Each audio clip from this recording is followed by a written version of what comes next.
मोदी राज में महिलाओं पर अत्याचार, ऐसा नहीं हो सकता। मोदी राज में किसान आत्महत्या, नहीं, ऐसा भी नहीं हो सकता। मोदी राज में छात्र बेरोजगार, ऐसा तो बिल्कुल नहीं हो सकता। 2-2 करोड़ नौकरी हर साल युवाओं को देने का वादा किया था मोदी जी ने 2014 के चुनाव में। इसके अलावा भी और भी तमाम ज्वलंत मुद्दे जिसके बारे में आज मोदी जी को कोसा जा रहा है, नहीं कोसा जाना चाहिए। नमस्कार दोस्तों, आप सब हमारे इस वीडियो को देखने के लिए आए, इसका तो मतलब हम समझ ही सकते हैं कि आपने थंबनेल पर लिखे गए हमारे शीर्षक को जरूर पढ़ा होगा। और अब जबकि आप इस वीडियो को देख रहे हैं तो हम ये भी समझ रहे हैं कि आपको इस देश की चिंता है। और जब इस देश की चिंता आपको है तो ऐसा हो नहीं सकता कि आप 2014 या उससे पहले के प्रधानमंत्री मोदी के भाषण नहीं सुने होंगे। अगर सुने होंगे तो आपको पता ही होगा कि देश की कोई ऐसी समस्या नहीं थी जिसके बारे में प्रधानमंत्री ने नहीं कहा था या बात नहीं की थी या फिर उसका हल नहीं बताया था। उन्होंने उस समस्या को दूर करने का वादा नहीं किया था। सही हूं ना मैं? तो फिर एक बात और सुन लीजिए, जब मोदी जी 2014 में प्रधानमंत्री नहीं बने थे तब इस देश की तमाम समस्याओं को अपनी समस्या समझकर उसे जड़ से उखाड़ फेंकने का बीड़ा उठा लिया था। तो फिर आज तो प्रधानमंत्री हैं, फिर आज ऐसा क्यों नहीं कर पा रहे हैं? चलिए छोड़िए, 2014 की बात छोड़ते हैं, 2019 की बात करते हैं। अब तो उन्हें बम्पर मैंडेट भी है, किसी सहयोगी दलों की कोई जरूरत नहीं है। इसके बावजूद देश गर्त में क्यों जा रहा है? किसान आत्महत्या लगातार बढ़ता ही क्यों जा रहा है? बेरोजगार छात्रों की संख्या दिन ब दिन बढ़ती क्यों जा रही है? स्वास्थ्य व्यवस्था, शिक्षा व्यवस्था क्यों बदहाल होता जा रहा है? मोदी जी के राज में भ्रष्टाचारियों को स्वतंत्र छूट कैसे मिल गई? कैसे स्विस बैंक में लगातार काले धनों की जो संख्या है वो बढ़ती जा रही है, 2 गुनी होती जा रही है, 3 गुनी होती जा रही है? जी नहीं दोस्तों, ऐसा हो ही नहीं सकता कि प्रधानमंत्री पद पर नरेंद्र मोदी जी बैठे हों और ये सब देश को झेलना पड़े। जी हाँ दोस्तों, ये मेरा शक नहीं पूर्ण विश्वास है कि प्रधानमंत्री पद पर श्री नरेंद्र मोदी जी के नाम पर कोई दूसरा व्यक्ति बैठा हुआ है, कोई बहरूपिया बैठा हुआ है।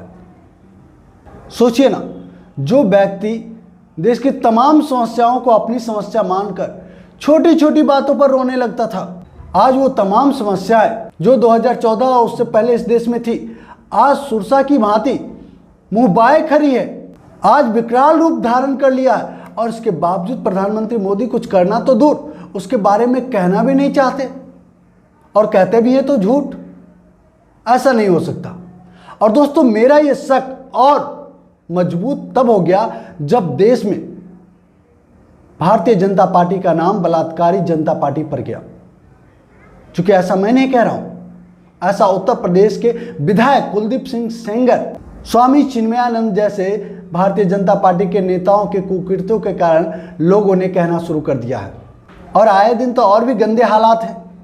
अभी आप सब ने जाना मेघालय के भारतीय जनता पार्टी के उपाध्यक्ष बर्नार्ड के बारे में, जो अपने फार्म हाउस पर आदिवासी बेटियों को जबरदस्ती बेश्या बना रहा था, धंधा करवा रहा था। और अभी उत्तराखंड की बेटी के बारे में आपने सुना किस तरीके से भारतीय जनता पार्टी के कद्दावर नेता के बेटे ने अपने होटल में उत्तराखंड की बेटियों को दुराचार करने के लिए मजबूर करता था, और नहीं करने पर उसे अपने ही होटल में बने जेल में बंद करता था। सोचिए, प्रधानमंत्री पद पर नरेंद्र मोदी के रहते हुए देश की माताओं बहनों के साथ इतनी बड़ी त्रासदी घट रही है। ऐसा कैसे हो सकता है? ऐसा इसलिए हुआ क्योंकि बीजेपी के वो तमाम नेता जो कभी स्वर्गीय अटल बिहारी वाजपेयी जी के बाद प्रधानमंत्री पद पर बैठने के हकदार थे भारतीय जनता पार्टी की ओर से, उन तमाम नेताओं को साइड करके नरेंद्र मोदी ने गुजरात से सीधे दिल्ली में अटैक कर दिया। और इन तमाम नेताओं को ये बातें रास नहीं आई, चाहे वो लालकृष्ण आडवाणी हो, मुरली मनोहर जोशी हो। इन जैसे लोगों को बीजेपी के केंद्रीय राजनीति से साइड कर देना भी कहीं ना कहीं हमारे शक को बढ़ाता है।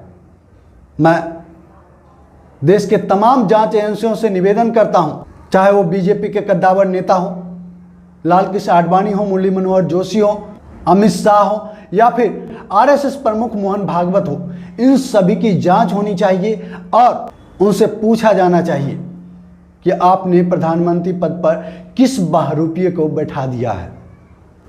आप सोचिए ना दोस्त, देश की वो तमाम समस्याएं जो कहीं ना कहीं 2014 और उससे पहले थी, आज विकराल रूप धारण कर लिया है।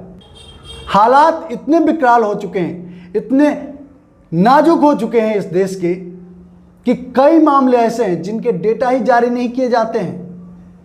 जनता जानेगी कैसे? मीडिया पर बंदिश लगाई जा रही है, अपने पत्तलकार बना दिए गए हैं।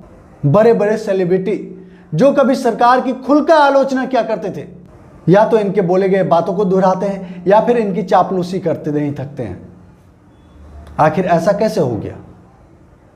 ये नरेंद्र मोदी जी के रहते तो कभी नहीं हो सकता। वापस से मैं कहूँगा, देश की तमाम जो सुरक्षा एजेंसियां हैं, आप सभी से निवेदन है, जितने भी जांच एजेंसियां हैं, आप सभी से हाथ जोड़कर निवेदन करता हूं कि देश पर सबसे बड़ा खतरा मंडरा रहा है। क्योंकि प्रधानमंत्री पद पर जो व्यक्ति बैठा हुआ है उस पर हमें भरोसा नहीं। वो हमारे नरेंद्र मोदी जी हो ही नहीं सकते, जिन्हें इस देश के हर तबके का समस्या उन्हें अपना लगता था और उस समस्या को दूर करने के लिए वो एड़ी चोटी का जोड़ लगाने की बात करते थे, उसे जड़ से उखाड़ फेंकने की बात करते थे। दोस्तों, आप सभी को मेरे ये शक अगर जायज लगते हैं, आपको लगता है कि प्रधानमंत्री मोदी के रहते ये सब कुछ नहीं हो सकता, इसकी जांच होनी ही चाहिए, तो हमारे वीडियो को लाइक कीजिए, शेयर जरूर कीजिए। और जो दोस्त पहली बार हमारे चैनल पर, आपसे निवेदन है हमारे चैनल को सब्सक्राइब कर ले और घंटी के बटन को जोर दबा दे ताकि हमारा हर एक वीडियो सबसे पहले आपको मिले। जय हिंद, जय भारत, जय संविधान।